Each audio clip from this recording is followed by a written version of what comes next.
Bien. Habíamos estado viendo codificaciones de línea, modulaciones, ¿sí? Un resumen de lo que se usaba, ya no se usa, módem telefónicos, ¿sí?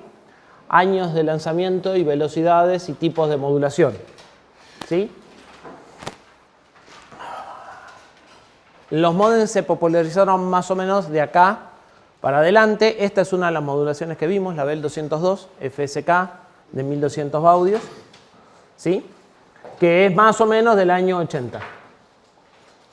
Y esto se usó hasta más o menos el 2000. Fíjense que hay QAM, como habíamos planteado, esto es un 16 QAM creo. Y las últimas ya son incluso modulaciones digitales.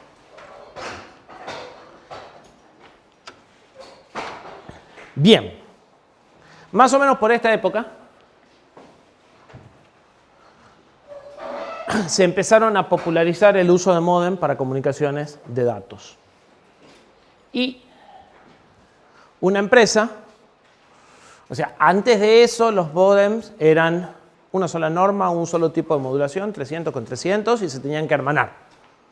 Más o menos a partir de ahí se empezaron a popularizar las computadoras de uso hogareño. Antes de eso lo que tenían era una terminal boba que se conectaba a un mainframe. Entonces el servidor del mainframe estaba en modo recepción y el servidor del módem de la terminal estaba en modo discado o incluso estaban por líneas dedicadas, ¿sí? A partir de ese momento se empezaron a popularizar los módems para conectar dos computadoras que eran parejas, donde no había un maestro y un esclavo o un mainframe que estaba siempre dispuesto a atender y una terminal que se quería conectar. Empezamos a trabajar entre pares, ¿sí? Y los módems conectados adentro de los bases de datos de las computadoras eran un lío porque cambiaban de máquina en máquina, había que hacer drivers. Entonces una empresa, Hayes, propuso la creación de módems externos conectados a través de la norma RS-232. Ese módem ya tenía un microcontrolador, no un microprocesador, un microcontrolador, un Z800, un Z8000 creo que se llama, ¿sí? Y ese módem podía conectarse, desconectarse y cambiar algunos parámetros de configuración. Entonces, para manejar esa configuración, decidieron poner un intérprete de comandos dentro del módem. Entonces, lo que ustedes hacían era mandarle los comandos al módem, el módem ejecutaba esos comandos hasta que se conectaba con el módem remoto y a partir de que se conectaba con el módem remoto empezaba a transmitir y recibir información directamente. Ese módem, para eso definieron una serie de comandos arbitrarios que se terminaron convirtiendo en un estándar y que seguimos usando al día de hoy para algunas cosas. No módems telefónicos, pero sí, por ejemplo, los módems de Bluetooth que vamos a ver nosotros. Eso era ese cachivache. Este es más nuevo, pero tiene más o menos el mismo tamaño, ¿sí? Este es un módem más moderno, eso es del año 80, esto es del año 95, más o menos, ¿sí? Este ya tiene procesadores digitales de señales más modernos. Esto hace lo mismo que esto, que es el módem de Bluetooth que ustedes van a usar. Como para que lo tengan en dimensión, ¿sí? Los dos funcionan más o menos de la misma forma. Entonces, en todos estos módems inteligentes, ya sean los viejos telefónicos o sean los nuevos de Bluetooth, vamos a tener, decía, dos formas de operación. Cuando el módem no está conectado a su par, él se va a convertir en el equivalente a un DTE, a una computadora. Y lo que yo transmita por el puerto de comunicación, el módem lo va a entender, lo va a escuchar, lo va a entender y me va a responder. Una vez que se enlaza a su par, el módem empieza a trabajar en forma transparente. Todo lo que yo transmita, él lo va a retransmitir por el canal y todo lo que reciba me lo va a mandar a mí. Y ya pierdo comunicación con el módem. O sea, el módem pasa a ser una cosa que manda y recibe datos. ¿Sí? Cuando está en modo comandos, va a reconocer comandos que empiezan con el prefijo AT, que viene de attention. ¿Sí? Todos los comandos AT empiezan con AT. Eventualmente, estos comandos pueden usarse también para que el módem detecte automáticamente la velocidad, la paridad y la cantidad de bits que tenemos seteado nosotros en el puerto RC232 o en el día de hoy en el puerto de comunicaciones, que sigue siendo igual que el RC232. No usa más o menos 12 volt, pero a nivel formato de trama manda lo mismo. ¿Sí? Entonces, como el módem sabe que está esperando en principio un comando AT, puede autoajustar la velocidad, ¿sí? Puede monitorear los primeros 20 bits y decidir en función de eso, y en función de que eso debería ser los códigos ASCII de un A y de un AT, definir cuál es la velocidad, la cantidad de bits, la paridad y los bits de stop. ¿Sí? Y autoajustar los parámetros de recepción a los que nosotros hayamos configurado en el transmisor. Esto es importante porque este bicho tenía unas llavecitas para decirle, ponete en 1200, 9600, 8000, o sea, en la velocidad, la paridad y demás. Pero este no lo tiene. Este sí o sí tiene que adivinar los parámetros que nosotros pusimos. ¿Se entiende? Entonces, pueden hacerlo de esa forma o no. En el caso de este, viene de fábrica. Te dicen, si el módem viene de fábrica, está en 38.4 o 8N1. Vos transmitile esa velocidad y él te va a escuchar. Transmitir de otra forma y no te va a entender. Y si vos le cambiaste la velocidad y te olvidaste, tirarlo a la basura. Porque no, o sea, empezá a probar hasta que encuentres en dónde es que te contesta. ¿Sí? No configura automáticamente las cosas. Hay una única excepción a los comandos que no empiezan con AT, que es A-, que es la repetición del último comando. Tengan en cuenta que estos comandos muchas veces se escribían a mano, o sea, realmente había que mandar las órdenes desde una terminal, como ustedes estaban probando en la EDUCIA. Los comandos más usados, que algunos se siguen usando. Si ustedes ponen AT solo, el módem les va a contestar OK, ¿sí? Para confirmar de que está funcionando y de que la velocidad y los datos están bien configurados. Si ustedes ponen ATA, el módem va a responder un llamado entrante, si es que hay un llamado entrante. Si no hay un llamado entrante, va a contestar no carrier. Si es correcto, va a contestar OK y probablemente sea lo último que conteste, porque a partir de ahí se va a hermanar con el otro módem y ya no contesta más nada. ¿Sí? Si ustedes quieren marcar esto así, ustedes son el receptor, pero si ustedes son el que contesta la llamada, si ustedes son el que origina la llamada, entonces deberán discar un número telefónico. Saben de lo que estoy hablando, ¿verdad? O sea, no lo usan mucho, pero teléfono fijo saben cómo funciona. Bien. Hay dos formas de discar. Una es por tonos multifrecuentes, que es la que usamos habitualmente, los ruiditos que sentimos cuando discamos. Y hay otra forma que era por interrupción, por un cambio de impedancia en la línea, ¿sí? Que se llama discado por pulso. Entonces se hacía una breve interrupción, digamos que colgaban y descolgaban el teléfono muy rápido, tantas veces como colgaban y descolgaban el teléfono era el número que querían discar. ¿Sí? Esto es mucho más efectivo que esto. Sin embargo, en Argentina hasta el año 95 se usaba esto. ¿Sí? Y después lo que tendrán, o sea, además de decirle discado por tono o discado por pulso, vendrá el número que ustedes quieren que disque. Ahí podrán intercalar incluso pausas si necesitan esperar cosas. Y esto va a controlar el eco, porque si ustedes recuerdan, el puerto RC32 es full duplex. Yo transmito, ¿sí? Y el módem tiene un canal de recepción. Normalmente, en realidad existe la posibilidad de que cuando ustedes configuran la consola o la terminal, pueden decidir si la terminal escribe localmente una copia de cada carácter que envía por el TX, o si no lo hace, y el carácter tiene que viajar, ser procesado por el módem, devolvérmelo, y lo que yo escribo es solo lo que recibo. ¿Sí? Si ustedes tienen configurada su terminal sin eco, van a escribir a ciegas, si es que el módem no hace eco. ¿Se entiende? O sea, yo tengo un software en el que escribo, que está en la PC. Yo acá pulso la tecla E. La tecla E se manda por el TX. Este software puede escribirlo en la pantalla o no hacerlo. ¿Sí? ¿Por qué no lo haría? Porque lo más normal es que lo que sea que esté acá, a cada letra que llega, me la devuelva por el RX. Y entonces yo escribo lo que recibo. ¿Sí? Y si yo veo una E, quiere decir que el cable, y todo el circuito está funcionando, porque en realidad lo transmití y lo volví a recibir.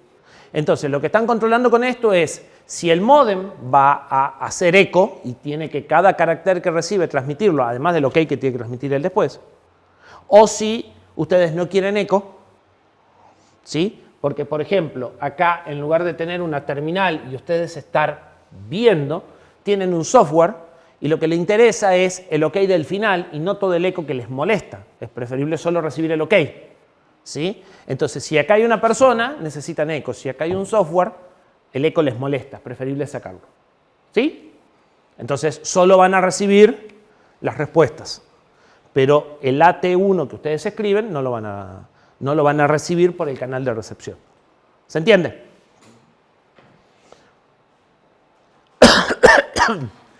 El ATH levanta el tubo o cuelga el tubo, ¿sí? Conecta o desconecta la línea telefónica. El ATZ resetea el módem, es el equivalente a prenderlo y volverlo a apagar. Y el ATI les devuelve información de versión y número de serie y fabricante del módem si es que ustedes quisieran ajustar algún parámetro. Los comandos AT son más o menos estándar. Hay una estandarización de comandos AT que estaba acá por el ITUT B25 TER, ¿sí? Pero los comandos que están normalizados son algunos de estos, ¿sí? Hay muchos comandos que no están normalizados que cambian de fabricante en fabricante. Y entonces ustedes pueden con el software pedir información del módem con el que están para ajustar los parámetros si es que hace falta. ATF selecciona si ustedes van a trabajar en full duplex o en half duplex. ¿A dónde?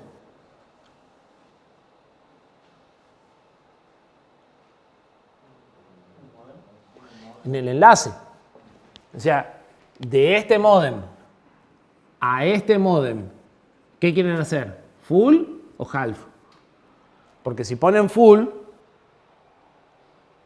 les baja la tasa de transferencia a la mitad. O sea, esto tiene 56K, 56K en el mejor de los casos.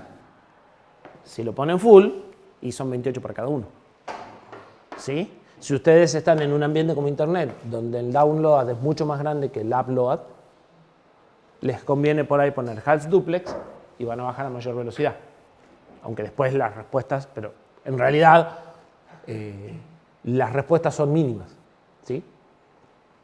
Entonces, depende del tipo de comunicaciones que ustedes tengan, puede que esto les permita aprovechar mejor el canal en función de cómo sea la comunicación que ustedes quieren armar. Estamos hablando de módem que cambian automáticamente toda esa tabla de normas que vimos recién. O sea, son módem que pueden pasar por los últimos módems, pueden pasar por todas estas normas automáticamente y negocian con sus pares y empiezan a bajar de norma y de tipos de modulación en función de los niveles de señal ruido. O sea, son realmente bastante inteligentes, ¿no? A pesar de ser bichos viejos, los últimos, podían negociar muchas cosas entre ellos. Estábamos aquí. Otros dos comandos interesantes son ATB y ATQ. ATQ es para que conteste o no conteste, es quiet, ¿sí? Entonces deja de mandar las respuestas a los comandos, deja de mandar los OK. y este cambia los OK por códigos numéricos, ceros o unos o menos unos, que son más fáciles de analizar que las secuencias de texto. Los módems, además de tener los comandos para configurarlos, suelen tener una serie de registros que determinan también parámetros de operación. Estos registros suelen no ser volátiles, o sea, suelen estar escritos en memoria no volátil. Entonces los configuran una vez y mantienen sus valores, ¿sí? Esos parámetros, esos registros, se llaman registros S porque se manejan con el comando ATS. Para setear un parámetro usan ATS, entre paréntesis el número de parámetro y el valor. Y para leerlos, ATS y el número y un signo de pregunta, ¿sí? Algunos registros S son, por ejemplo, el S0, que les dice cuántas campanillas tiene que esperar antes de contestar automáticamente. Si ponen 0, no contesta nunca. Si ponen 3, contesta la tercera campanilla solo.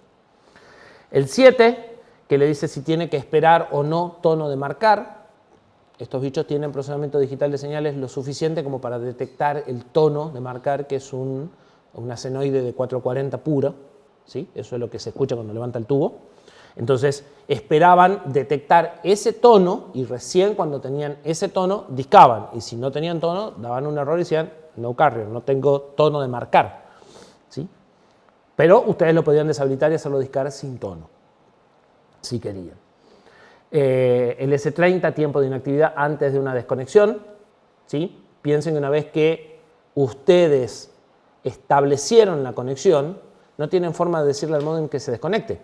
En realidad sí tienen forma, pero no hay un comando AT para decirle desconectate, porque si yo mando un comando AT cuando está conectado, lo transmite al otro lado, no lo procesa. ¿Sí? ¿Cómo se desconectan?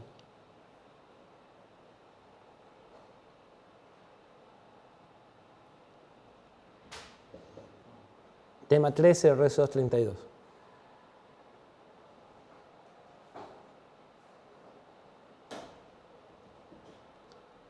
Sacan la señal de DTR, que es Data Terminal Ready. Entonces, cuando el terminal, el DTE, la PC, deja de estar ready, el módem se desconecta. ¿Sí? Hay otro detalle. A ver si lo ven. El módem tiene todas las señales de control de flujo que vimos. O sea, en el módem, este conector de B25 tiene 9 señales y las 9 señales hay que cablearlas y se usan. Y si no las cablean, no va a andar bien. A diferencia de que yo les dije cuando conectan PC con PC, ponen 3 cables y anda, contra el módem no. Contra el módem necesitan los 9 cables. ¿Por qué? Yo pongo esto en full duplex, ¿sí? De, por ejemplo, 19.2. Esta RS32 podría estar configurada a 38.8, por ejemplo. ¿Sí? Pero fíjense que si esto está a 38.8 y esto por ruido bajó a 19.2, tengo un cuello de botella. Yo meto información al módem más rápido de lo que el módem lo puede mandar a la contraparte. ¿Sí? Necesito las líneas de control de flujo para decirme, espera, porque yo tengo una cola y ya la llené. No te puedo dejar seguir mandando datos, aun cuando este enlace sea full duplex. Si este es half duplex, peor, porque acá pasa lo que habíamos visto. Si este es half duplex, cuando este quiera transmitir, este tendrá que invertir, o sea, tendrá que negociar con su parte, invertir el sentido del canal, y recién cuando esté invertido le pondrá la línea de clear to send para decirle, ahora podés transmitir. ¿Sí? Pero las líneas de control de flujo, request to send y clear to send, hacen falta porque además la velocidad a la que esté configurado el puerto de RS232 no necesariamente, y de hecho casi nunca coincide con la velocidad del canal. Suele ser superior. Si esta velocidad es más grande que esta, necesito control de flujo simplemente para que el módem le diga no puedo transmitir más datos porque todavía estoy transmitiendo datos que me pediste antes, aun cuando este enlace sea full duplex. ¿Sí? ¿Se entiende? Entonces, clear to send y request to send por lo menos hacen falta usarlos. Data terminal ready y dataset ready, que son los que dicen que los equipos están prendidos, podrían no estar. Y data carrier detect también es importante, porque si bien este me lo puede mandar por comando, me puede decir por un comando no carrier, y me escribe que se cortó, el data carrier detect sirve para eso, para avisarme de que no está enganchado con el módem del otro lado. ¿Sí? Entonces, en estos cables sí había que usar los 9 pines que vimos más o menos cómo se usaban. Y la desconexión se producía a partir de de uno de los pines esos. Con el tiempo y con el agregado de modos de modulación de protocolos, empezaron a surgir extensiones para decirle, por ejemplo, no bajes a menos de 300 baudios, no bajes a menos de 1200, trabajás sí o sí en este modo, ¿sí? Al empezar a soportar más modos de modulación, empezaron a haber más opciones de configuración. Entonces, empezaron a aparecer parámetros, comandos AT extendidos. Los comandos AT extendidos se distinguen porque tienen un ampersand. Normalmente los comandos AT extendidos son todos distintos para todos los fabricantes. O sea, ahí se acabó la normalización. ¿Sí? Entonces, por ejemplo, el ATL0 para un tipo de partícula. O sea, de estos hay algunos que son un poco más estándares y algunos que son más variables. O sea, hay algunos que varios módems lo soportan y algunos que es muy particular de un módem en especial, ¿sí? De un fabricante. El ATL0 le permite conectarse a líneas dedicadas. Cuando se conectan a líneas dedicadas quiere decir que tienen un cable entre módem y módem. Y entonces, por ejemplo, no hay tono de marcar, ni tampoco se marca. El módem tiene que empezar a poner portadora, suprimiendo todo el proceso de discado. La parte de discado es cuando trabajan con una línea, con una red telefónica conmutada. Bien. Eso que vimos no se usa, es más bien histórico. Pero hay cosas de esas, hay muchas cosas que seguimos heredando. Conforme del RS-232 heredamos el formato de trama, y eso sí se usa hasta el día de hoy, de los módems telefónicos heredamos los módems de GSM, los módems de Bluetooth y los módems de Wi-Fi. ¿Sí? Entonces sí existen y sí se usan al día de hoy modulitos, ¿sí? Que son equipos de comunicaciones completos que se comportan como estos módems viejos y lo que hacen es transmitir, ya sea por la red de celular, ya sea por Wi-Fi, ya sea por Bluetooth. La red de celular es la red GSM, todos la conocen. La red GSM va por su quinta versión, también lo saben o lo escucharon, la red 5G, ¿sí? Por acá todavía estamos con 4G. A partir de su segunda versión, la red celular empezó a soportar tráfico de datos, además de voz, ¿sí? Entonces, en la red 2G, hoy fuera de servicio, creo que ya no quedan celdas 2G. No, sí quedan algunas celdas 2G todavía, pero se están levantando. Apareció lo que se llamó GPRS, que era una forma de conectividad basada en IP, a partir de básicamente lo mismo que un módem telefónico. Para ustedes era como si fuera un módem de esos telefónicos viejos. Lo que pasa es que en realidad lo hacía a través de la red celular y no de la red discada, ¿sí? Eso fue avanzando ese GPRS es el equivalente al 2G. Antes no había soporte para esto en la red celular, o sea, en la red de primera generación no había soporte para datos. La red 3G y la red 4G ya tienen conectividades más orientadas a IP. La GPRS es calcado un módem. Ustedes tienen que discar, conectarse a un punto de acceso. Las 3 y 4 ya fueron cambiando. Sin embargo, todos estos módulos siguen utilizando comandos AT. ¿Sí? Pero empezamos a cambiar. Aparecen AT+, ¿sí? Los comandos, algunos son parecidos a los AT originales, otros no. La idea de funcionamiento sí es la misma. El módem es inteligente, está en un modo comando, cuando establece la conexión se vuelve transparente y mientras tanto me contesta él. O sea, la forma general de funcionamiento cambia, los comandos son distintos. Entonces aparece, por ejemplo, un comando para saber el estado de la batería, un comando para ver información del nivel de señal, un comando para recuperar el email del chip que tenga puesto el módem, ¿sí? ¿Vieron alguna vez unos módem de estos?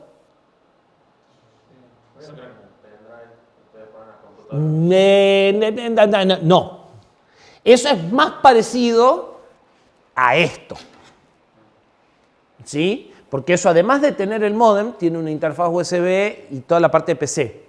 Pero en dispositivos móviles, ¿sí? O sea, cuando estamos hablando de microcontroladores y de sistemas embebidos, se usan chips. Lo que pasa es que yo no voy a poder navegarlo ahora. Los que se venden para Arduino, ¿sí? Esos son más módem. En esos vos tenés un TX, un RX de 3,3 en lugar de más menos 12, comandos AT, y una vez que se entabló, todo lo que vos mandás por TX le llega al otro lado, ¿sí? O sea, eso es más parecido a como era el módem original. Los que eran como pendrives, en realidad son interfaces, son routers a la larga, que tienen una entrada USB y enrutan, ¿sí? Podés entrar por comandos AT a esos bichos, pero como que tenés una capa más todavía. En cambio estos no, estos son, es igual que este, o sea, es calcado lo que eran los viejos modems. Bien, la otra alternativa, que es la que van a usar ustedes en un laboratorio, que es esta, ustedes van a usar este poncho en el próximo laboratorio, es un modem de Bluetooth, ¿sí? El protocolo Bluetooth es un protocolo diseñado, es una red inalámbrica diseñada para bajo costo, baja distancia y muy bajo consumo de energía, ¿sí? Opera en el rango de 2,4 GB y está pensado para un alcance de no más de 10 metros. En general, 5, 6 y gracias. Y utiliza GFSK, o sea, una variante de FSK. Y los dispositivos Bluetooth tienen dos modos de operación, un modo maestro y un modo esclavo. Los esclavos se conectan a los maestros están esperando conexiones de los esclavos, ¿sí? Entonces normalmente los teléfonos son maestros y los auriculares, por ejemplo, que usan son esclavos, ¿sí? Los esclavos tienen las direcciones físicas de 2 o 3 dispositivos maestros a los cuales se deben conectar, ¿sí? Los buscan, si los encuentran, piden la conexión y el maestro las acepta, ¿sí? Eso es más o menos el esquema. Wi-Fi, por otra parte, ¿ustedes vieron algo de Wi-Fi todavía? No, sí. No. Bueno, Wi-Fi no es Bluetooth, es Wi-Fi, es una tecnología de comunicación inalámbrica diseñada para altas velocidades, ¿sí? Hay una diferencia muy significativa en la complejidad de software y de hardware de Wi-Fi a Bluetooth, ¿sí? Fácilmente un orden de magnitud en cada cosa. Wi-Fi opera en 2,4 o en 5 GB o en las dos al mismo tiempo. Tiene como 7 u 8 o 9 variantes de normas que normalmente coexisten, como pasaba en los módems, ¿sí? Está 802.A, B, C, A, B, N, AN, AC, ¿sí? Cada una de esas cambia los tipos de modulación, cada una de esas cambian las frecuencias, ¿sí? Algunas son incompatibles, la A es incompatible con la B. ¿Pero ustedes trabajan por TDM, por multiplexado de producción de tiempo? ¿Cuál? ¿Wi-Fi? No, Wi-Fi los últimos trabajan por OFDM. OFDM, o sea, la mayoría de los Wi-Fi trabajan por tecnologías que se llaman de espectro ampliado. Hacen todo lo contrario a lo que nosotros queríamos hacer. Nosotros, cuando estábamos eligiendo las modulaciones de los módems y comparamos y discutimos FSK con ASK y demás, tratábamos de que el espectro de lo que íbamos a transmitir sea así. Las tecnologías de OFDM hacen un espectro así. ¿Por qué? Porque al hacer esto, si ustedes tienen un pico de ruido en esta banda de frecuencia, les afecta un montón. O sea, si ustedes tienen otra emisión que se superponga en frecuencia con mayor potencia, que esta transmisión queda prácticamente inutilizable. Porque como esta tiene más nivel que la que ustedes tienen, les rompe todos los bits. En cambio en esta, como ustedes transmiten desparramado, esto les afecta a una porción muy chiquitita de lo que ustedes están usando.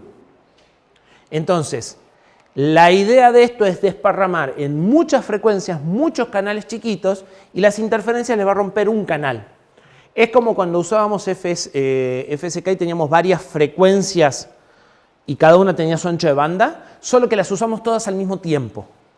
Entonces, se transmite un bit por cada portadora y se mandan un montón de portadoras. Si una portadora se corrompe, depende de la tecnología, la dejo usar esa portadora. Porque en este ambiente la portadora, las subportadoras se llaman, porque en realidad sigo teniendo una FC, pero ahora tengo un montón de frecuencias portadoras que están referidas a esta FC. Entonces, si tengo ruido acá, bueno, dejo de transmitir por esta subportadora y uso todo el resto. Entonces mando baja potencia en muchas subportadoras, y si me encuentro con alguien que está transmitiendo con mucha potencia, esa mucha potencia me va a afectar a una o a dos, y yo no necesito tener más potencia para imponerme, ¿sí? Es como que transmito por muchos lugares en lugar de transmitir por uno solo con mucha potencia. Esto se usa para bajar la cantidad de potencia emitida y por lo tanto la cantidad de energía que hace falta transmitir, ¿sí? A eso apuntan o FCM, HSS y ese tipo de modulaciones, ¿sí? Los dispositivos Wi-Fi también tienen dos modos de funcionamiento. Los dispositivos pueden ser puntos de acceso o pueden ser estaciones. Los puntos de acceso son los que reciben las solicitudes de asociación de las estaciones y manejan los permisos de acceso, ¿sí? Los famosos access points a los que todos se conectan, y los dispositivos normalmente son estaciones. Existe la posibilidad de conectar dos estaciones entre sí sin tener un punto de acceso intermedio. Normalmente ni se usa ni saben cómo se hace, pero se puede, ¿sí? No, eso se llama modo, creo que se llama modo sin infraestructura. Y en realidad hoy, en general, lo que haces es convertir tu placa de red en un access point, que no es lo mismo, ¿sí? O sea, cuando vos compartís internet con el celular, lo que estás haciendo es cambiando tu placa de red de modo estación a modo access point. Esto no es lo mismo. Esto es ponerle a dos placas el mismo SSID y que ellas se entiendan solas sin un punto de acceso que controle y supervise determinadas operaciones que hace el punto de acceso, ¿sí? Se puede hacer, pero como te digo, creo que hoy ni siquiera tenés soporte de software para hacerlo, ¿sí? En la Mac en algún momento se podía hacer, en algún momento lo hice, pero la realidad es que no se usa, ¿sí? Conectar dos estaciones sin un punto de acceso. Eso no es, más o menos, en Samsung, por ejemplo, está el Wi-Fi Direct, o es otra cosa. No sé exactamente qué es lo que hace el Wi-Fi Direct. Para compartir archivos entre dos. No, eso normalmente es eso es el equivalente a Dropbox. No, Claro, yo estoy conectado a una red Wi-Fi y activo el Wi-Fi Direct y me sale una red. Es como compartir, digamos, el internet. Sí, pero te debe de poner en Access Point igual. claro. O sea, a ver, podría hacerlo sin un Access Point, pero en general terminan levantando una AP. En realidad son detalles técnicos de cómo se arman las tramas de protocolo y qué cosas asumen. Yo no soy especialista en Wi-Fi, pero una AP negocia, o sea, asigna las estaciones ancho de banda, asigna claves, asigna una serie de cosas que cuando estás en este modo sin infraestructura no se hacen, es como más light. ¿Ustedes vieron ya el sistema operativo? No están viendo el sistema operativo. Bueno, es como tener un dominio o dos estaciones parejas, dos estaciones entre pares, ¿me explico? ¿Sí? Hay un tema de configuraciones, de descarga de configuraciones y demás que el Access Point toma, que en el modo En el modo pares no se hace. ¿Sí? Puede ser que las esté poniendo en modo pares. Bien. Estos modems entonces en realidad son microcontroladores con interfaces de radio y con un software, ¿sí?, que nos permiten, nos alivianan el proceso de usar estos protocolos.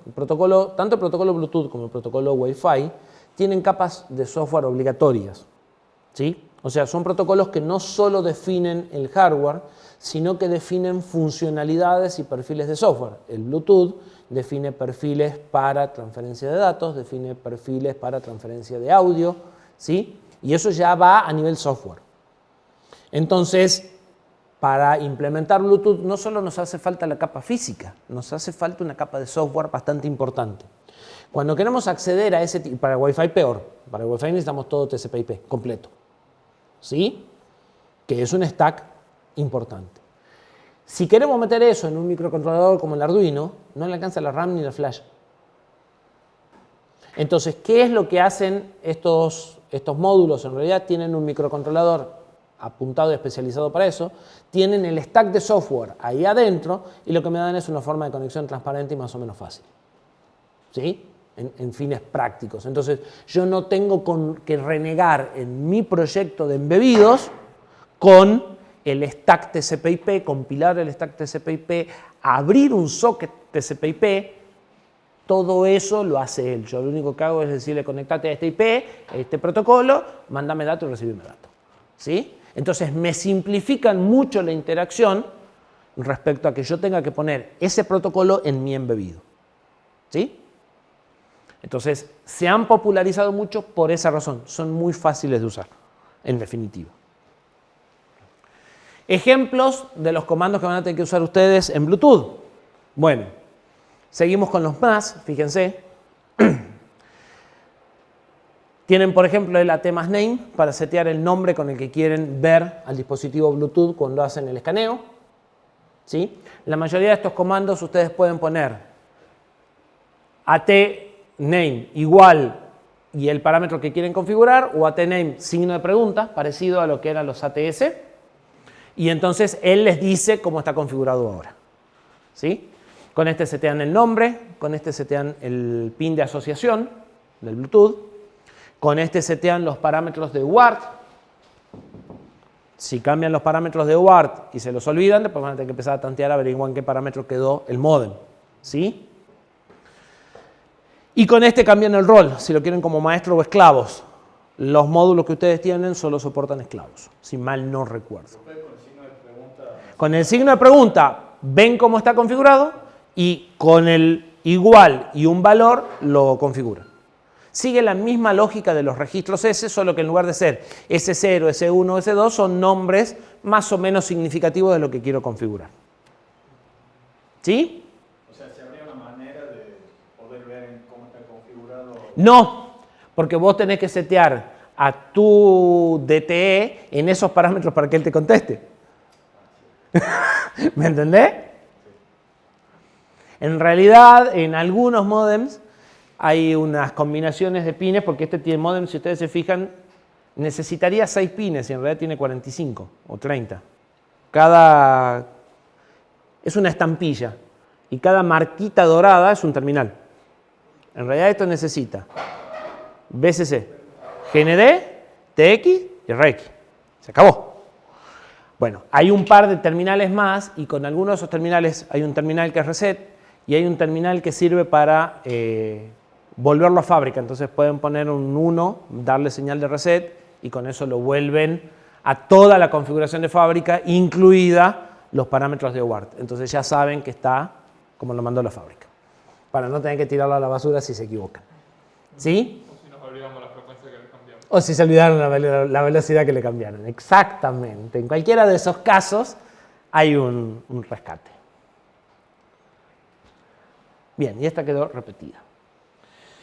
Bien, con eso cerramos lo que estaba previsto. Y yo les había dicho que lo que les iba a comentar ahora era un ejemplo de aplicación de todo esto, donde aparece casi todo lo que vimos, que son las tarjetas de proximidad. ¿sí? En particular, la tarjeta de proximidad que yo voy a mostrarles es esta, exactamente esta, y es la que usamos para abrir el laboratorio, que no es exactamente igual a la que usan para el colectivo, pero vamos a aprovechar para ir contando las diferencias. ¿Cómo funciona esto? Vamos a dejar de grabar las diapositivas y vamos a pasar a grabar el pizarrón, que creo que va a ser más importante, porque acá hay 4 diapositivas y muchas explicaciones.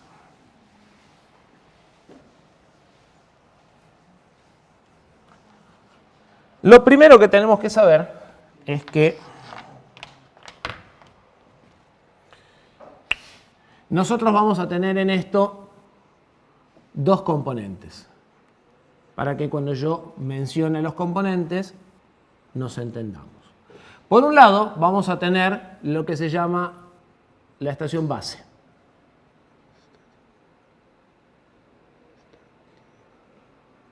La estación base es el lector, lo que nosotros decimos el lector. En el caso particular, después lo miran, esa placa más esta bobina. ¿Sí? Lo que está pegado en la puerta. ¿Qué hace esto? Genera una portadora. Tiene una bobina que hace las veces de bobina y de antena, las dos cosas, y genera una portadora. Por el otro lado tenemos la tarjeta. Ay, la J. ¿Sí? La tarjeta, que en realidad se suele llamar tag, porque no necesariamente tiene forma de tarjeta, tiene otra bobina y un chip. Este chip se llama transponder.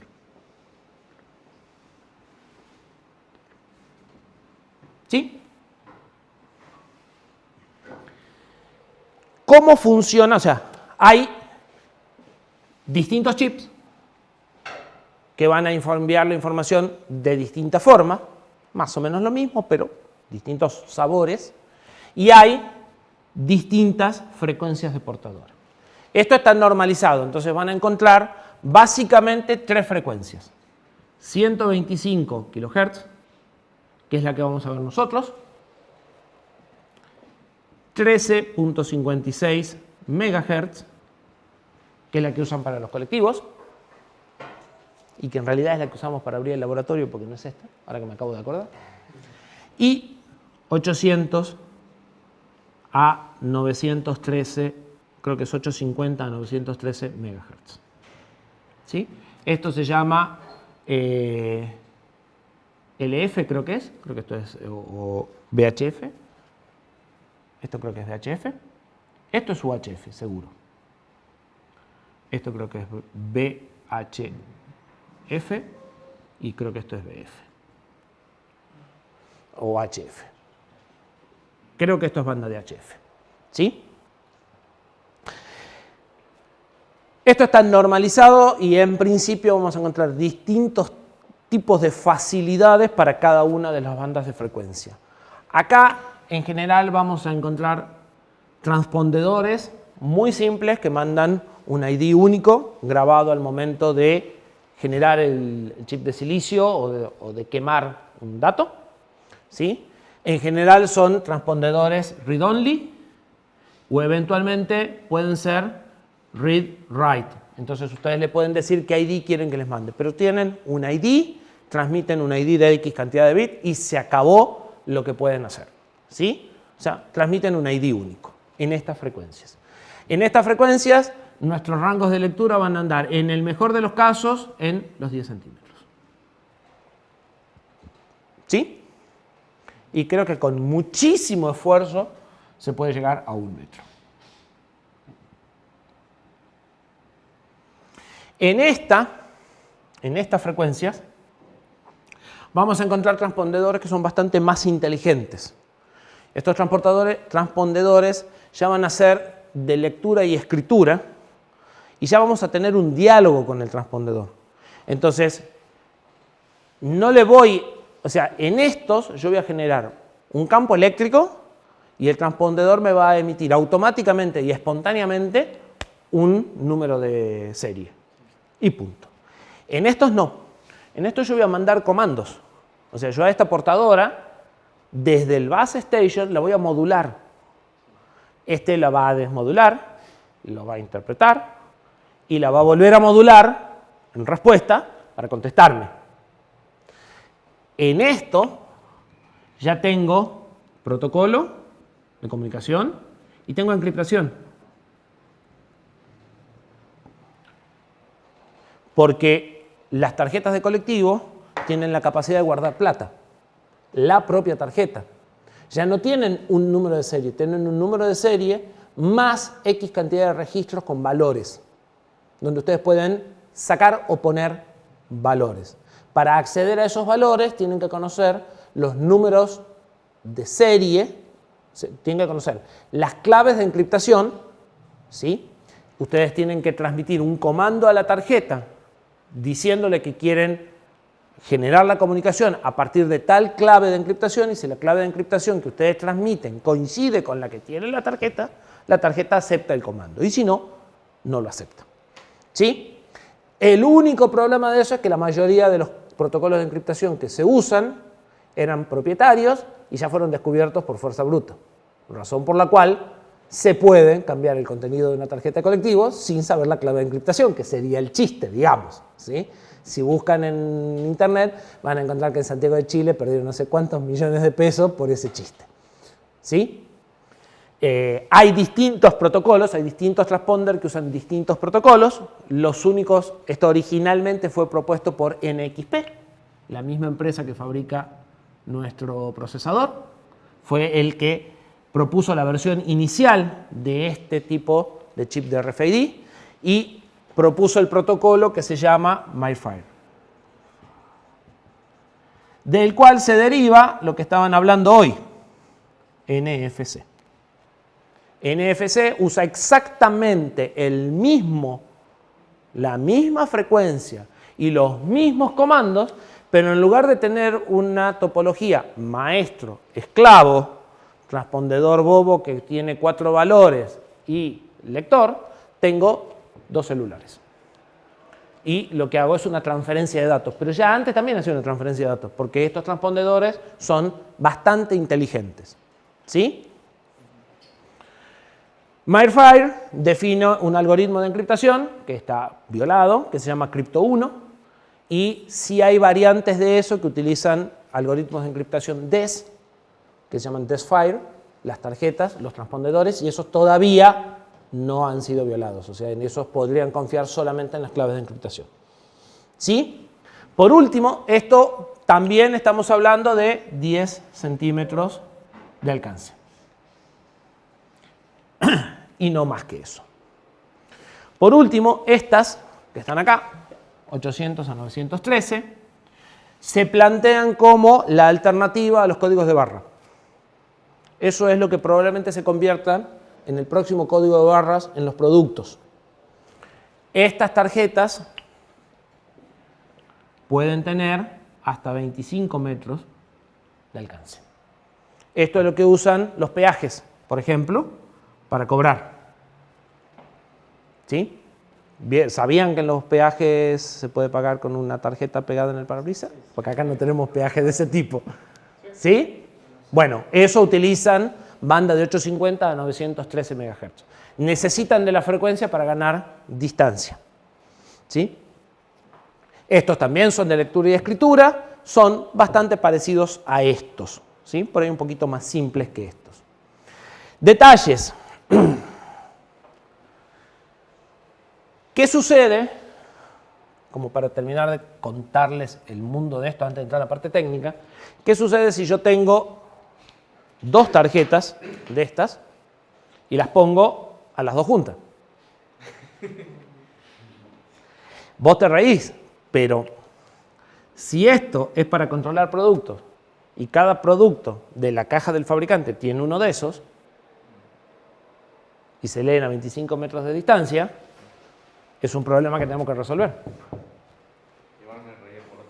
¿Por? Porque una vez había para cargar la tarjeta del colectivo así, yo puse 2 tarjetas y error. Bien. Y se quedó sin el dinero, entiendo. No debería. No debería, porque esa era una de las cosas que quería contarles. En esta frecuencia no hay soporte para anticolisión. Es decir, no hay nada que me permita distinguir que hay 2 tarjetas y decirle quiero hablar con vos, quiero hablar con vos. En cambio, en esta sí. Este y este tienen soporte, por norma, para anticolisión. Entonces, vos podés tener N tarjetas en el campo de alcance y hay, o sea, como yo dije, en este la tarjeta ve energía y transmite a lo tonto. Ya vamos a ver, de hecho, empieza a transmitir y transmite hasta que la sacas. ¿Sí? Es muy básico. En este no, en este se genera un comando. Y cuando se responde a ese comando, vos, desde acá, vas distinguiendo el momento, no lo tengo en detalle el protocolo, pero vas distinguiendo el momento en el que empezás a tener interferencia porque una tarjeta contesta una cosa distinta de otra. Entonces, en ese momento decís, bueno, de los 28 bits o de los 32 bits, creo que tienen 32 bits, de los 32 bits que tiene cada tarjeta como número de serie único, porque todas estas tienen número de serie único. Pero de los 32 bits de número de serie leí 26 y a partir de ahí empezó el ruido. Entonces empezás a decirle, transmitime, pero de la 26 en adelante y vas seleccionando y vas dejando fuera de la respuesta a algunas de las que están. Y de esa forma podés conseguir ir individualizando. O sea, primero empezás con un broadcast. Recibís un pedazo del ID de cada uno bien y un pedazo roto. Y empezás a hacer broadcasts más selectivos para terminar de identificar a todas las que están. Entonces, el resultado en estas es una lista de todos los números de serie de tarjetas que están en campo. A partir de ahí empezás a dirigirte con el número de serie de cada una. O sea, a partir de ahí los comandos son direccionales. Entonces todas escuchan, pero como no es su ID, no responden. ¿Se entiende? ¿Se puede hacer que dé preferencia a un tipo de tarjeta antes que a otra? Sí, todo eso es software una vez que vos las enumeraste. O sea, una vez que vos las cuando vos estás a nivel del firmware de este bicho, vos podés, o sea, lo que vos obtenés en el proceso de enumeración es una lista que dice tenés esta y estas tarjetas y estos son los ID de las tarjetas. Si vos sabés que los ID están segmentados y que la tarjeta ciudadana tienen ID que empiezan con 7 y las tarjetas UV tienen ID que empiezan con 9, a partir de ahí vos podés hablar con el número de serie 7. ¿Se entiende? Pero es software de esto. No te olvides que esto suele ser un modulito que está puesto en un microcontrolador. Pero esto tiene un software propio. Y normalmente no tenés ese tipo de control en el lector. El lector agarra el primero y sigue con el primero. ¿Se puede? Sí se puede, pero te tenés que meter en el firmware del que está controlando la comunicación. Y normalmente eso no sucede. Entonces tenés que meter en el firmware de este microcontrolador que está puesto acá. No del que va por el enlace de comunicaciones y es que consulta el saldo, sabe que vos sos el dueño y todo el resto de cosas. ¿Me entendés? Normalmente a la PC le llega uno. ¿Cuál? El primero. Pero sí se puede, el protocolo te lo permite. Lo que pasa es que tendrías que armarte vos tu propia lectora. De hecho, yo tengo identificado que en Tucumán, si vos tenés en una billetera una SUBE y una ciudadana, los equipos de colectivo marcan y reconocen la ciudadana. Lo mismo pasa con la BUG, por esto. Pero en Buenos Aires, no. En Buenos Aires, si no saco la ciudadana, los lectores de colectivo no me la toman. A la SUBE. Entonces yo en la billetera tengo una SUBE y una ciudadana. ¿Sí? Depende, como si ustedes se fijaron cuando abro la puerta, a veces la tengo que poner de un lado o del otro. Porque la que tengo dada de alta es la ciudadana. Si me lee o las Visa, que ahora también tienen RFID, MyFire de 13,5. O la la sube primero porque están más cerca, ¿sí?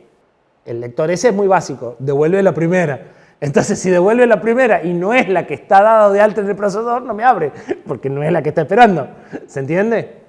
Pero podría devolver todas si el procesador decía, esta no, esta no, esta no. Ah, esta sí, listo, le abro. ¿Sí? Sí podrías. Pero normalmente, como a esto lo haces modular, todo eso lo resolvés en el firmware del base station, del lector, y para acá le das algo bastante simple. Mirá, está este número. Y no le das muchas opciones de elegir o todos los números o qué es lo que quiere, qué es lo que tiene que priorizar. ¿Sí? Pero sí se puede hacer. Y en estos sí se usa, porque la idea de estos es que pase un camión por los lectores y les diga todos los productos que están adentro del camión. Esto es lo que usa, si escucharon hablar de Walmart, para que ustedes pasen con el carrito y les cobre. ¿Sí? Usan esta tecnología. Son de largo alcance y el anticolisión es una cosa que es indispensable para el tipo de aplicación que le queremos dar. ¿Sí? Eso como pantallazo general de lo que es el mundo de tarjetas de RFID. Ahora, vamos a la que nosotros vamos a ver en detalle. 125 kHz, tarjeta básica que transmite un ID. ¿Cómo funciona? Bueno,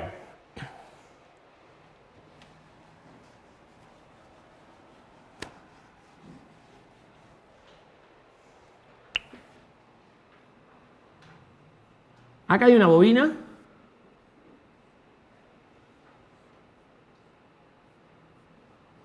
Digamos que algo así. Y acá un oscilador de 125 kHz. ¿Sí? Este oscilador está funcionando con este circuito tanque. Este circuito tanque resuena en 125 kHz. Lo que sucede es que tengo acá una corriente alterna de 125 kHz. Ahora, físicamente esa bobina está construida como una sección rectangular o circular de más o menos 8 o 10 centímetros cuadrados de sección. La tarjeta tiene otra bobina muy parecida. ¿Sí? Cuando nosotros ponemos esta bobina arriba de esta bobina, tenemos un transformador. ¿Sí? ¿Todos vieron lo que es un transformador? Perfecto. ¿Qué me aparece acá? Tensión. ¿Sí? Con esa tensión rectificada, alimentamos el chip. ¿Qué hace el chip? El chip cambia la intensidad de corriente que circula por esta bobina. Pone una resistencia alta, saca una resistencia alta, pone una resistencia baja. ¿Sí? Entonces, de repente circula por esta bobina 10 mA. Y de repente circulan por esta bobina, por decir una guarangada, 1 A. ¿Sí? En el secundario. ¿Qué pasa con el primario?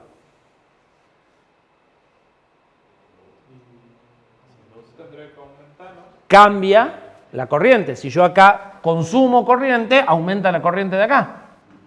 Y como esto tiene resistencias y capacidades, la tensión en bornes acá cae cuando tengo más corriente y sube cuando tengo menos corriente. ¿Sí? Y la modulo en amplitud. A la portadora que yo tenía acá, que es la de 125, obviamente los tiempos de estos son 10 ciclos, o sea, en realidad son 8 ciclos, o 16 ciclos, cada bit time. Entonces, 16 ciclos, 16 senoides, circula una corriente. 16 senoides, cambia la corriente. Cuando cambia la corriente que está circulando por el secundario, cambia la tensión en bornes que yo veo en el primario. Entonces, a esto lo meto en un detector de envolvente y obtengo un pulso. ¿Sí? Modulado en amplitud. ASK. Con 2 niveles. Es más. Pero se podría tener más niveles. ¿Los ven? No los ven.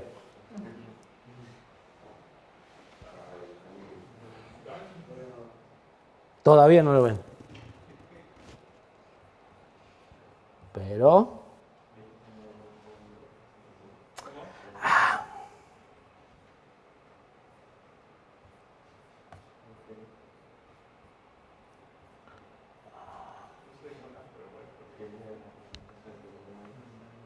Ahora sí lo ven. ¿La ven la modulación en amplitud? Sí, es chiquitita. Suficiente. ¿Sí? ¿Qué tengo ahí? Una bobina, o sea, entre esta bobina y esta bobina puse otra bobina. Que por cierto, para que si les resulta interesante, miren la bobina que puse. Simplemente la punta conectada a masa. Eso es bobina suficiente para ver la portadora. Acá. Ahí está la portadora. No es una senoide, pero está bastante cerca. Y ahí no lo van a ver. O sea, sí, ven que parpadea. Pero si cambiamos los tiempos, sí se empieza a ver clarito la modulación en amplitud. Bien, pero resulta que esto son datos, o sea,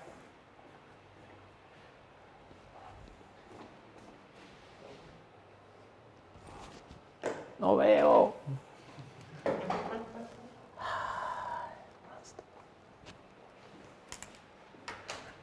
¿Qué ven?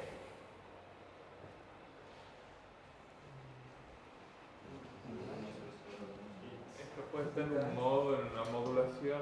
¿Cuál modulación está antes? Puede decirle si son 0 o 1. ¿Cómo sabemos si son 0 y 1? ¿Cómo hago para distinguir que vienen 6 ceros juntos y después 3 1 juntos?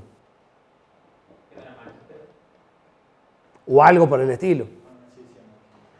¿Sí? Porque si ustedes se fijan, podría saber que estos son 16 picos de senoide y entonces eso es un 1. Pero si estoy pasando por el detector de amplitud, el detector envolvente, los picos de senoide desaparecieron. ¿Sí? O sea, en realidad, la tarjeta sí usa tantos picos de senoide en 1 y tantos picos de senoide en 0. O sea, tantos picos en alto y tantos picos en bajo. Pero lo que me llega, no tiene picos de senoide. De hecho, lo que me llega es...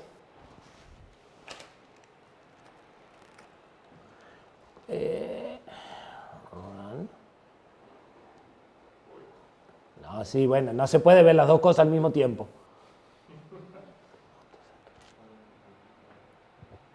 Eso es lo que me llega.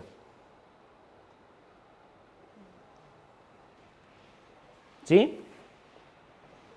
Justo ahí invoqué a... Ahí está mejor. Me llega esto. Entonces necesito tener información y clock al mismo tiempo. Entonces voy a necesitar algún tipo de codificación de las que me generaban flancos para poder determinar qué es lo que tengo. ¿Sí? En particular, esta tarjeta usa Manchester. Entonces, ahora tenemos otro problema.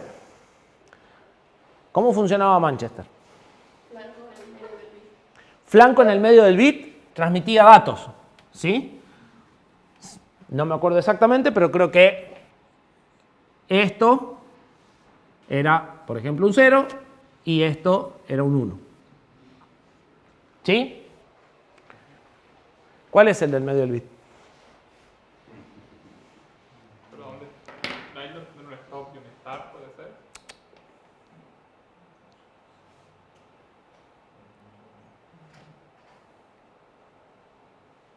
Acá lo que tengo es un 0 seguido de un 1. Este es el medio del bit. Este es el medio del bit. Este es el inicio del bit. Este es el medio del bit. ¿Sí? Entonces, voy a tener que esperar un pulso O sea, voy a tener que medir los anchos de los dos pulsos. Y cuando llegue un pulso que sea más o menos el doble del otro, ahí puedo decir, listo. Este es pulso de flanco de datos, este es flanco de datos, y a partir de ahí, o por ahí mejor acá, este flanco de datos, este flanco de datos, y a partir de ahí, si llega un flanco que está en la mitad de ese tiempo, no es de datos. Y si llega un flanco que está más o menos en el mismo tiempo, es de datos. Entonces, uso un temporizador. ¿Se acuerdan de CPU 08? Eso tiene un CPU, un microcontrolador parecido al que vimos. ¿Sí? Uso un temporizador, mido el ancho entre flancos, y cuando encuentro, y voy guardando, en principio tengo que encontrar más o menos dos tiempos. ¿Sí? Una vez que encontré dos tiempos, el tiempo más grande me está diciendo, esos dos flancos son flancos de datos. Y a partir de ahí voy contrastando ese tiempo y cuando llega una interrupción, si el tiempo que va pasando es menor, lo ignoro. Y si el tiempo es aproximadamente el de datos, entonces sí tomo esta como nueva referencia y voy marcando cuáles son los flancos que me interesan y cuáles no. Y en función de si ese flanco en particular es descendente o ascendente, voy obteniendo los ceros o los unos. ¿Sí? ¿Hasta ahí estamos?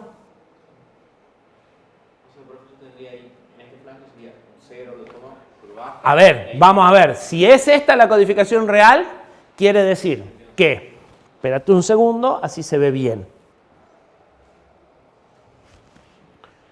Si yo pongo los cursores, vamos por aquí. No. Canal 1, acá. Ese es un flanco de datos. Y este también es un flanco de datos. El de línea punteada es un flanco descendente, es decir, es un 0. O sea, acá tengo un 0. Acá tengo un 1. Acá tengo un 0 de vuelta. El próximo es este. Tengo un 0. Y acá tengo un 0 de vuelta, cosa que es razonable cuando tengo bits iguales y es cuando tengo pulsos cortitos. ¿Sí? Y cuando tengo bits alternados es cuando tengo pulsos anchos. ¿Sí? Me estaría, entonces, o sea, me estaría obligando a empezar una trama, por ejemplo, en 00 para tener, ¿no? No. Lo que te está obligando es, sí, pasa Mariano. Lo que te está obligando es a esperar que llegue un pulso ancho para empezar a contar. Si vos tuvieses la seguridad, no, y en este tampoco. En algunos casos, o sea, el problema acá es que vos estás acoplado por un medio de radiofrecuencia. Entonces vos no sabés si realmente vas a recibir el primer bit que la tarjeta transmite. No tenés garantías, en un cobre sí. Entonces, en un caso de cobre, muchas veces lo que tenés es un patrón de unos, ceros, conocido. ¿Sí? Te mando 8 unos al inicio y entonces eso lo usás para establecer tu base de tiempo y para marcar tus sincronismos, porque sabés que son unos. Entonces sabés que tenés un flanco ascendente y entonces ya te sincronizás con ese inicio. Pero como vos estás seguro que no los perdés, acá no sabés en qué momento empezaste a recibirlo, porque la tarjeta lo puede haber transmitido, pero el nivel de amplitud era medio bajo y no llegó a salir por el detector de envolvente. Entonces la tarjeta está repitiendo cíclicamente el mismo paquete permanentemente. ¿Sí? Y vos lo agarrás en algún momento que no sabes cuál es. Por lo tanto, a ver, si vos vas a trabajar por una tarjeta en particular, podés decir, este tiempo son 200 microsegundos y esperar. Pero si tenés distintos tipos de transponder que trabajan con distintos anchos, porque puede haber, entonces necesitas de alguna forma autoadaptarte. Porque además tu reloj no es tan preciso. ¿Sí? ¿Qué obtuvimos de acá? ¿O qué obtenemos de acá? Bueno, depende de lo que mande el transponder. O sea, lo que voy a obtener es una trama de unos y ceros. ¿Qué dice el transponder que manda? Bueno, el transponder manda, bueno, ya sabemos, en 125 por modulación de amplitud, codificado en Manchester. ¿Sí? ¿Qué manda el transponder? Manda una trama de 64 bits que se repite permanentemente. Esa trama de 64 bits tiene una cabecera de trama formada por 9 9 dígitos 1, 9 unos. Y un fin de trama con un bit 0. El bit 0 de fin de trama no me ayuda mucho. Los 9 bits de trama, de inicio de trama, sí, porque no puede haber, por la forma en que están organizados, que ya lo vamos a ver, no puede haber nunca 9 unos consecutivos que no sean la cabecera. ¿Sí? Entonces eso me va a permitir identificar la cabecera. Si yo veo 9 unos consecutivos, sé que eso es la cabecera. ¿Cómo se organizan los datos? Bueno, los datos, el ID único de la tarjeta es de 40 bits, pero transmite 64. 9 son cabecera, 1 es fin, son 10, todavía me quedan 14, que me sobran. Esos 14 son paridades. Los datos de la tarjeta están organizados así. Estos son los 64 bits que transmite la tarjeta en este orden. ¿Sí? Este es el bit 0, el bit 8, el 9, 10, 11, 12, 13, 14, 15, 16, 17, 18, 63. ¿Sí? Obviamente los manda todos seguidos. O sea, esto es una organización lógica. Lo que hace es transmitir una cabecera de 9 unos y después 4 bits de datos y un bit de paridad, con paridad par, sobre esos 4 bits de datos.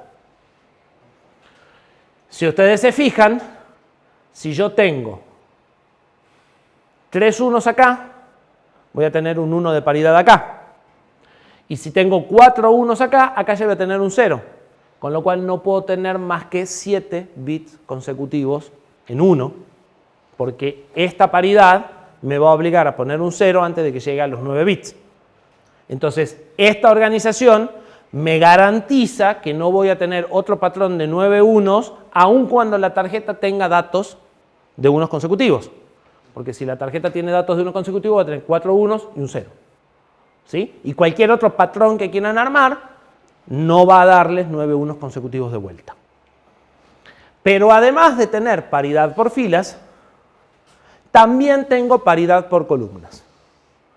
Entonces, además de este bit, que es la paridad par de toda esta fila, tengo este bit, que es las últimas 4 datos, que son las paridades también par, pero de toda la columna. Y este bit, que sería la paridad de las paridades, es el fin de trama, que es siempre 0. Entonces, ¿qué es lo que tengo que hacer? Bueno, una vez que junte 64 bits, tengo que empezar a buscar 9 unos.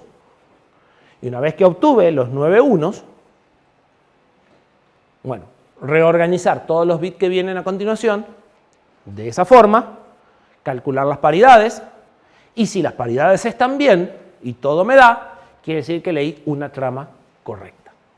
O sea que tengo también detección de errores. Como era de esperar en un medio tan eficiente y seguro como el que estamos usando. ¿Sí? Entonces, tenemos, por eso, esto engloba todo. O sea, vimos modulación, vimos codificación de línea, estamos adelantando algo de corrección de errores que vamos a ver después. O sea, realmente tiene todo. ¿Cómo termina la historia? Bien. A nivel circuito embebidos, el sistema embebido, leí todo esto, identifiqué todo esto y encontré el número de la tarjeta. Normalmente, ¿qué voy a hacer? Pasárselo a alguien, a otro procesador, que es el que sabe si ese número puede entrar o no por la puerta, por ejemplo. ¿Sí? Que es el que tiene la lista de gente. ¿Cómo lo paso? Y ahí ya lo paso por orden, Por lo que sea. No necesariamente. Hay 3 normas de comunicación que podemos encontrar entre esto que llamamos lectora de RFID,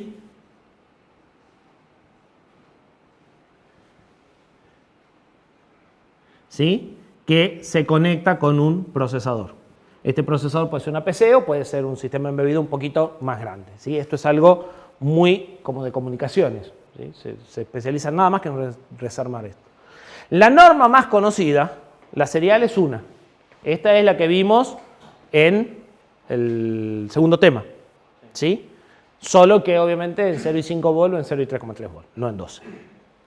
Pero esa no es la que más se usa. La que más se usa es esta. que es Vigan. Esa norma es muy simple y muy especial. Y solo se usa en este entorno, o sea, solo se usa para lectores de radiofrecuencia. Tiene dos líneas, D0 y D1. Esas líneas permanecen normalmente en más 5B, las dos. Y si ustedes ponen un osciloscopio, que yo no lo voy a poner porque no veo, entonces no puedo poner el osciloscopio porque hasta que le invoque las patitas hace un lío, van a ver una cosa así.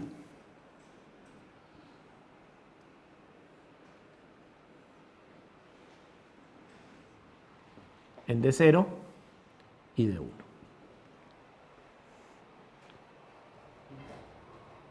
¿Adivinan cómo funciona? Esto es un 0, esto es un 1.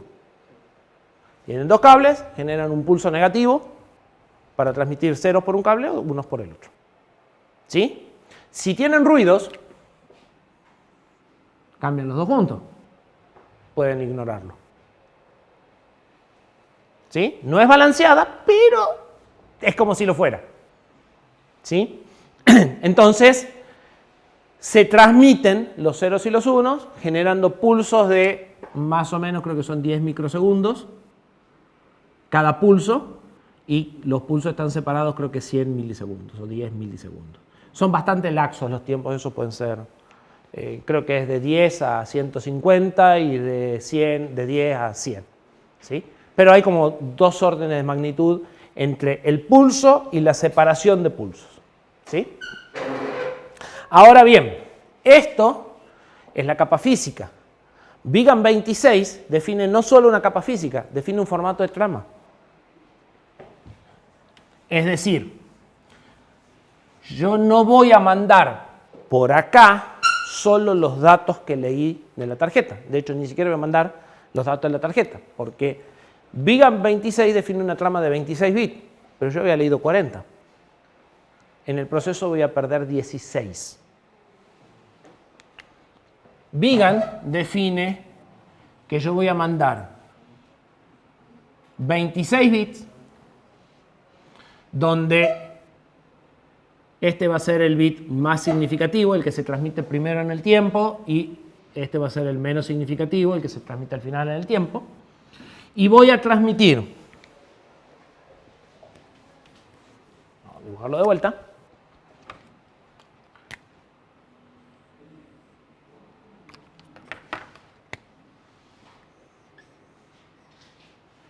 $14 datos, 26, no, 12 y 12, 24. 12 y 12, ¿sí? Que son 24 bits del número de tarjeta. Y a eso le voy a agregar un bit de paridad y un bit de paridad. Esta paridad se calcula sobre esto y es par. Esta paridad se calcula sobre esto y es impar. ¿Sí? Entonces los 26 bits surgen de paridad, 12 de datos, paridad. ¿Sí? Hay un Vigan 32, hay un Vigan 34, si quisiera transmitir más datos. Pero en el caso particular de la que más se usa, que es 26, implica que de los 40 bits que había leído la tarjeta, solo voy a transmitir los últimos 26 bits, los bits menos significativos, y los otros 14 los voy a descartar. ¿Sí? Porque esta norma de transmisión no me permite transmitirlo. La otra alternativa, muy poco usada, se llama Avatrack. Avatrack es algo más convencional. Avatrack dice que tengo datos y clock. Y entonces, la línea de datos tomará el valor 0 o 1 y la línea de clock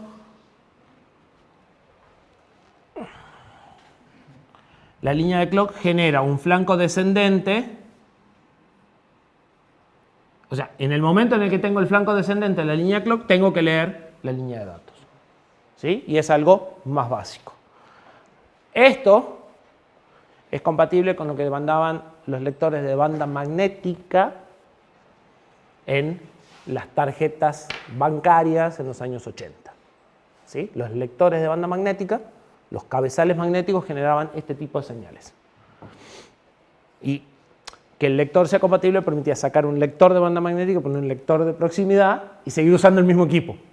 ¿Sí? Pero esto ya casi no se usa. Y después el serial, utiliza un hilo y es lo que vimos, transmite un dato que podrá ser binario o ASCII, o sea, ustedes definirán si transmiten los 40 bits, si transmiten menos bits, si lo transmiten formateado en hexa, si lo transmiten formateado como una cadena hexa, o sea, ahí ya no hay norma, ahí es la selva. ¿Sí? Entonces, lo que tenemos, si quieren se los muestro.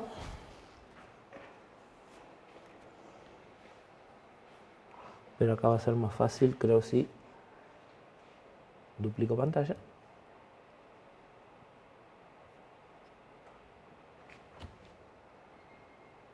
No, acá no. Aquí.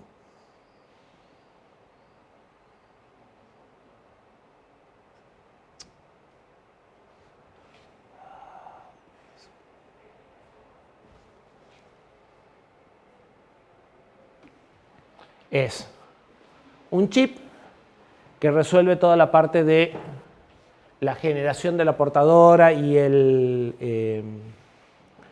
detector de envolvente. Entonces este chip con estos capacitores y acá que va la bobina hacen el circuito resonante. Con esto y con esto generan el detector de envolvente y tira por acá el Manchester, que era el que estábamos viendo. Y eso entra a un microcontrolador. No. Espérenme porque no me acuerdo cómo se manejaba bien este, porque ya hace tiempo que no lo uso. Sí, pero acá no leo nada.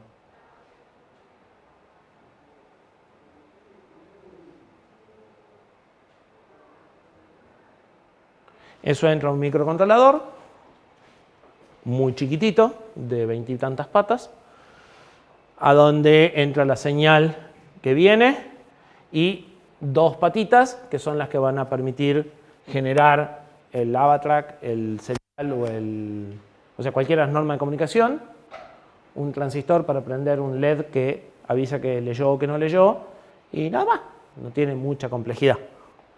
¿Sí? Y a nivel placa, si hacemos así, eso es una plaquita, si la levanto va a dejar de andar, pero es más o menos 2/3 de la tarjeta que está ahí, después si quieren la ven. ¿Sí? Unos cuantos componentes. Eso es trabajo de graduación de un ex compañero de ustedes. De hecho, el hermano menor de Gustavo Giori es el autor de este trabajo. O sea que ustedes deberían de poder hacer esto si quieren. Ya sé cómo voy a abrir mi piel. Hoy es fácil, se consiguen varias cosas tipo Lego. Bien. Yo lo que me quedó duda, digamos, al momento de la lectura esa, digamos, tengo los 9.1. Primero tengo que determinar el tiempo con el doble pulso y eso, y después tengo que esperar a que me lleguen los 9.1 y ahí para adelante. Exactamente, en realidad nosotros en el software que hicimos esperamos 64 bits y después los reordenamos, empezamos a rotar los 64 bits hasta que encontramos los 9.1 y no esperamos que lleguen 9.1, sino que esperamos 64 y después los vamos acomodando hasta que quedan ordenados. Exactamente, con un shift de 64 bits, pero podrías decir, llegaron 9.1, listo, de acá empiezo. Y ir descantando bit hasta que lleguen 9.1. La idea era agarrarlo lo más rápido posible, entonces por eso no esperamos que lleguen los 9.1. ¿Sí? Pero la tarjeta sigue transmitiendo. Ahora después lo que te queda es darte cuenta que la tarjeta se fue. O sea, ahora una vez que hiciste todo esto y que mandaste el dato, te tenés que quedar en un lazo viendo que seguís recibiendo datos y cuando dejas de recibir datos decís, bueno, listo, la tarjeta se fue, ahora empecemos de nuevo. Pero eso es bastante fácil. Sí. Te fijas si seguís teniendo actividad en el Manchester, y si siguen llegando cosas del Manchester, ya está. Quiere decir que la tarjeta sigue. Y después Manchester tendría que tener, digamos... El Manchester usa un temporizador. Claro, pero tendría que haber una como secuencia prohibida en Manchester, porque si no, o sea, capaz que lo estoy pensando medio mal, pero si, digamos, intercalo 0 y 1... No importa, el Manchester no se preocupa. ¿No? No. Pero no me va a pasar que nunca voy a tener el doble del pulso. Para eso tendrás que transmitir todos ceros o todos unos. La única posibilidad de que no tengas ningún pulso ancho es que sean todos el mismo tipo de bit. O sea, o tu trama es todos ceros o todos unos. Y eso, por la codificación, o sea, por la trama que genera el transponder, es imposible, porque sabes que tenés por lo menos los 9 unos de cabecera y el 0 de fin de trama que se pegan, porque cuando termina una trama empieza la otra inmediatamente. Entonces, seguro recibís el 0 de fin de trama de uno con el 1 pegado en la trama del otro. Y además, si tenés 4 bits de datos en uno, la paridad que sigue viene en 0. O sea que sí o sí tenés garantizados que aunque estés mandando la tarjeta FFFFF, va a haber ceros en la trama. Me lo garantiza, digamos, el protocolo, pero... Te lo garantiza la trama del transponder, exactamente. ¿Sí? Eso depende, o sea, algunas de estas cosas dependen del chip que está metido acá dentro de la tarjeta, que es el transponder. O sea, hay otras tarjetas que las veis iguales, tienen otro chip y transmiten de otra forma. Y ese chip de la tarjeta lo energiza la bobina. Exactamente. Por eso es que yo les decía que funciona como un transformador. La bobina está generando un campo magnético, o sea, está generando un flujo magnético acá variable, y en estas tarjetas, particularmente esta, está bastante maltratada, pero si las abrís, vas a ver que la bobina es todo esto. Si bien hay tags más chiquititos, los tags más chiquititos, por ejemplo, tienen menos rango de alcance, porque concatenan menos flujo magnético. ¿Sí? Entonces, lo que haces al poner las dos razonablemente alineadas y razonablemente cerca, es generar un transformador acoplado con aire. Entonces, tenés las dos cosas. Tenés que acá se induce una tensión que vos podés rectificar y alimentar el chip, y se te da además la posibilidad de generar una portadora que interfiera con la portadora de la y que la que te están induciendo y modularla y que La vuelvo a inducir. el lector vea esa modulación. ¿Me entendés? O sea, ¿serían 3 bobinas, profe? No, son 2. ¿Y cuál era el que mostró ahí que parece un lápiz? ¿O sería el... No, ¿cuál es la que parece? No, eso es la punta del osciloscopio, es la que me permite ver. O sea, esto es una bobina, en realidad se está comportando como una bobina, como una antena, pero es para espiar lo que está pasando en el aire. Eso es la punta del osciloscopio y es para ver. Pero el funcionamiento son la bobina del base station y la bobina del transpondedor, que es la que se alimenta. Esta modula en amplitud, hay otras que modulan en frecuencia. Lo que hacen es generar una portadora y la superposición de las dos portadoras distorsiona igual lo que vos estás poniendo, y entonces cuando vos comparás la portadora que querías generar con lo que realmente está circulando por la bobina, hay una diferencia y de ahí sacás la modulación. ¿Se entiende? O sea, la tarjeta genera algo que interfiere en la portadora, y el circuito que se encarga de la parte esa, compara la portadora que él está inyectando con lo que realmente está circulando por la bobina, que hay una diferencia, que es el efecto de carga de la antena, de la tarjeta. Algo muy inteligente para la persona que se le ocurrió realmente. ¿Alguna otra duda? ¿Les resultó interesante? Sí. Bueno, más interesante que los modelos telefónicos seguro. Por lo menos la cara de sueño decía eso.